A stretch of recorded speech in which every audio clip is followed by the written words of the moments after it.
This nibble originally aired on RSBANDB Update, episode 857, Party Hat Fever. Enjoy.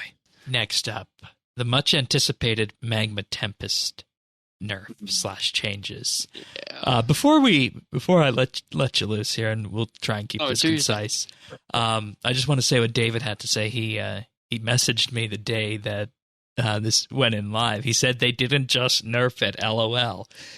They took it out back, shot it, and put it through a meat grinder, then cremated it after to make sure. And they didn't have the decency to scatter the ashes. I sense bitterness. Go ahead. I mean, it was best magic ability. If you had the Fractured Staff of Armadillo, even if you didn't, this thing, it use it to just destroy piles of things. Like, using this on Slayer, you just insta-kill everything that entered the radius of it. Very large everything in the room. I mean, it's where what you is do it? some 9x9 or a tasks. 7x7 or something? It's like, it's huge. With the crit stick, you just crit on everything, and the way that forced criticals work in this game is that they take whatever your damage would have been, and they make it 120%. So there's actually two types of critical hits in the game. There's forced criticals and natural criticals. Anything that is an item that increases your critical hit chance is forced. Everybody has a 5% base natural crit chance. So the biting perk, the Rex Matriarch rings, all those things are forced criticals. So whatever your damage was, that average 50% damage value, because Magma Tempest had an even damage spread, you had just as much likelihood of hitting the middle value, the highest value, and the lowest value. There are a few abilities that don't work that way, but it did. And so a critical took that 50% damage value and more than doubled it to 120%. Yeah. So if you were running I'm just going to lay out high crit chance. Or sorry, continue. If you're running a setup with high crit chance, it did massive things. And the other thing with this that Mod Sponge had mentioned is that there is an overloads have this thing, honestly, apparently somewhat similar to the Reckless aura, the Berserker auras, where they increase your level, but they also apparently, I have no idea how this works, and I cannot math it, but the math that's on the news post for this makes no sense without some other factor in it.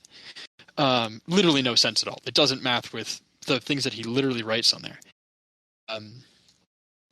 But overloads apparently also apply on hit an additional portion of your level as damage. So they're guaranteed damage on top of your actual hit that's packaged in. And so that was why, because this hit a bunch of times for really low numbers, it was doing massively more damage than expected because this just wasn't factored into it. So the nerf, the sheer pure damage of it, you're probably going to read the tooltips for these. Yeah, but the nerf I wanted to read the tooltip. It's compensatory for this, so go for it. Before we got too far into it, and effectively what's happened is that the Magma Tempest damage has been reduced from 5 to 25% per hit. From that, now it is 5 to 19% per hit, and it can no longer critically strike. Right. And the critical strike bit is, of course, coming in with the crit stick or Fractured Staff of Armadillo, as you mentioned. Right. So the on the cover of this, it does 3% ability damage, less damage per hit, 8 hits, 24% less. So you do 500 damage from the math without whatever funky factors are being applied to the news post math. You're losing 500 damage. When you add in the overload, apparently this is compensatory for those overload fixes, that should balance itself out roughly, where you get 8 hits and you get that extra damage. That part of it isn't crazy, right? On its own, as written there, over the course of 8 hits, it does 96% ability damage. Average basic, right? Your 5-second cooldown basics, like sacrifice, those kind of things, they're all 94%. So this is right on par. This is fine. Does hit everything in a giant AoE, so it's a lot of damage if you can stack it on multiple targets. So great for Slayer. Its own, not too great. When you add that extra factor in from overloads, where this is really intended to be used, that damage goes up slightly, and it becomes better. But effectively what this means is that it's right, previously this was the best basic ability for Magic. Yeah. It beat out Corruption Shot because every tick of this can also activate Poison. So we should also mention there's 8 Poison ticks in there, which is 64% ability damage when you're using Cinderbanes. And Weapon Poison plus, whatever the highest one is. And so, that without Weapon Poison, it's a middle of the road ability, right? It's weaker than Greater Concentrated Blast, worse than Corruption Shot, Dragon Breath, and Combust. With Poison, it becomes better than Dragon Breath and equivalent to Combust as long as your Combust isn't on a moving target, because Combust damage doubles on a moving target.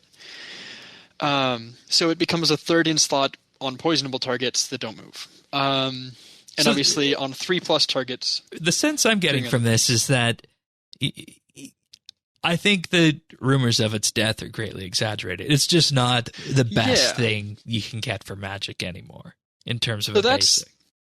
That's the negative part of this, right? Is that it can't crit, and the crits, like we said, did like 2.4 times damage from what you would normally expect. Like, crits were huge. So it not being able to crit and this decrease in damage brings it down to average and usable and great for like Slayer and Waveclear.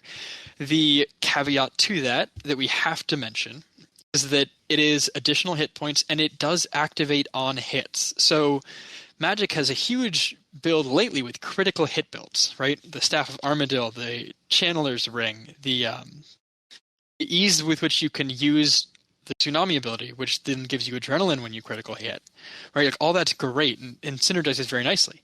This not being able to crit now brings the Magic on hit build up, right? On hit has been the home of range for a long time. That's the use of using like your Wyvern crossbows and greater ricochet. Like, it's good because it hits 8 times and it can activate 8 Bakruna bolts or whatever it is. So we need to think about what on hits Magic can use for this, and the 2 big ones are Poison, obviously, and Godbooks. So, for example, with the Book of Wen, you're hitting each target 8 times, which is if you have 3 targets, you have 24 hits. The Book of Wen has a 6% chance to activate, so you're basically guaranteeing your Godbook will activate within the first couple seconds of using this ability on any number of targets. So if you're using this at Angel of Death and you've got 5 targets with the minions in next in the middle. And then obviously that Book of Wen does its own AoE damage to everything present. So in groups, this is still an incredibly strong ability, but you want to time when you use it to hit those multiple targets and have your book ready to go. And it's more strategic, or you just use it on Slayer for Waveclear. It's still a good ability. It's not dead, but it is. It feels like it's where it should be. Yes, and to be clear, it was worth more than a max cash stack, more than 2 bill and change, and it will value-wise with all of those things I just mentioned. It think about how long Greater Chain sat there without being used because it's just this AoE. It does damage to multiple targets, right? It's really only useful a couple of bossing places. Expect this will be somewhere in that kind of a range where it is worth extra 50 to 500 mil. It's a pretty wide range, but I don't want to nail down based on drop rates where this is going to be. And that was my next question, is that I think if you go fight Zach, you're going to still get excited when you get this as a drop. Yeah. Oh, for sure. You should. It's still going to be worth some amount of money. It's not a sword piece, but it's going to be one of his better drops. It's it should be on par with the God Book from him. We'll talk about God Books in a second too. The other thing that I did want to mention with this, and I know we're getting towards the end of the segment on it time wise, is that it adds an additional basic ability for Magic, right? So when you're thinking about ability bars, you have 3 goals with ability bars, and we can expand on this later if we want to, but the goals with these are that you don't sit on 100% because you have adrenaline, you should turn that into damage. You don't want to auto-attack because auto-attacks in the game do less than half as much damage as one of your even average basic abilities, one of your worst basic abilities, and you never want to be... you always want to try to use the highest damage ability you can, right? So those are the 3 big tenets of building ability. Right, because we now have the targeted and the AoE version of this ability. Right, and so because they've added in the ability that will fire on the revolution, you can use this to create full AFK revolution bars, whereas maybe you couldn't before, right? And so Magic and Ranged have been limited since their release because they have a limited number of basic abilities. Magic or melee has attack and strength abilities, so it has a much larger pool to pull from. Get good high damage basics to create a solid revolution bar. What this allows you to do is previously in Magic and Range, you always, if you wanted to full AFK Revolution and you didn't want to activate ultimates because you wanted to have consistent damage, right? Ultimates pull all of your adrenaline. So right after you activate an ultimate, you don't have thresholds going off. So your damage goes up and down quite a bit. It's not great for fully AFK Slayer. So you want to build just a regular Revo Plus bar with thresholds and maybe occasionally manually activate an ultimate is like optimal Slayer usage. So with this, with Magic and Range, you've never had enough basics to not use that 3-second ability, which does some of the worst damage of a basic ability. You would usually stick it like second to last on your bar, and that would guarantee that your bar was an infinite, right? You would never auto-attack because we want to avoid that. Right. We're talking about snipe, right? On the snipe, and in this specific case, the rack ability. Right. And we got a buff with rack if you're using Exsanguinate earlier. Right, so the Exsanguinate builds these Rack and Ruin stacks. Each stack adds 1% damage onto your basic abilities, which, hey, basics, what are we just talking about? Like all these great basics you can use. And Rack and Ruin consumes all of those stacks every time you use Rack when you have 12 of them. So you lose that 12% damage buff, and you do some extra damage with Rack, but it also costs you runes. So every stack of this that you get up to 12 costs you runes. And once you're at 12 stacks, you're almost never using runes. So Exsanguinate is very, very cheap to use if you never need to use Rack and Ruin, if you never use this ability. And so what Magma Tempest allows us to do is it just adds another basic. It adds to the Magic toolbox, right? Since Magic is released, we've gotten Corruption Blast, we've gotten now Magma Tempest, right? We've gotten a couple of extra abilities we can chuck in there that fill those slots to fill out a Revolution bar to be infinite, to never hit 100% adrenaline because you've got enough thresholds, and never hit the end of your Revolution bar so you're auto-attacking. And this might allow us to pull Rack and Ruin off of a bar so that on a Slayer bar, you can do all of these things without activating Rack and Ruin, which means you always have your much cheaper rune costs and you maintain that 12% basic ability damage buff. Interesting, because that actually lines up with what David said in his comments here, is that he feels it's a great Slayer ability. And I don't know if you agree with this, but he also feels the non-revolution version of the ability is still better. I agree. Okay. I think this is one of those things that you really want to place it in a specific location. That requires it to be off of Revolution. So if you're being an active combatant, right? If you're the David of the world, if you're on full manual, this is a great ability because you never want to use the Revolution version of it, of course, because on your target, you always want to use it like you use Bladed Dive, where you select the ability and then select the location. You can select between several targets to hit multiple and more. But if you're on full Revolution, it will also work for that. So there's two sides of this coin, depending on if you want to be actively paying attention and putting out maximum damage, you absolutely want to be using that targeted version. Again, shout out to Sponge for putting together the two versions of this. And David also says that he'd still pay 500 mil for this. Yeah, and I've heard other people say they'd be willing to pay a bill. These are coming from a lot of people who have enough money to have previously bought it when it was 2.4 bill. Let's really caveat here that these people are people with money. And eventually all of those people who have money will already have the ability. And then the rest of us get to decide what it's worth. Right. Or the merchers. God bless them. Zerdones, do you have any questions about any of this? Because I know this is combat math. This is way beyond my ability. All right, fair enough. This is way beyond my current level.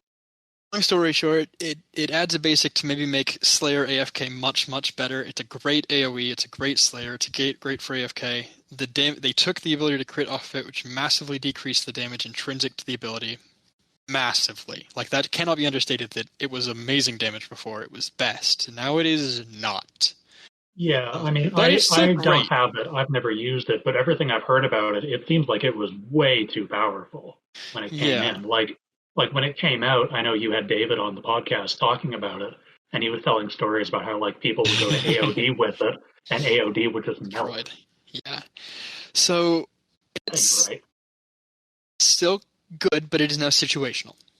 It is now, in some situations, this is a god tier ability, and in some situations, namely single target bosses with lower health pools, not so much. That's it. All right. That's where the ability stands. Sounds good. And change.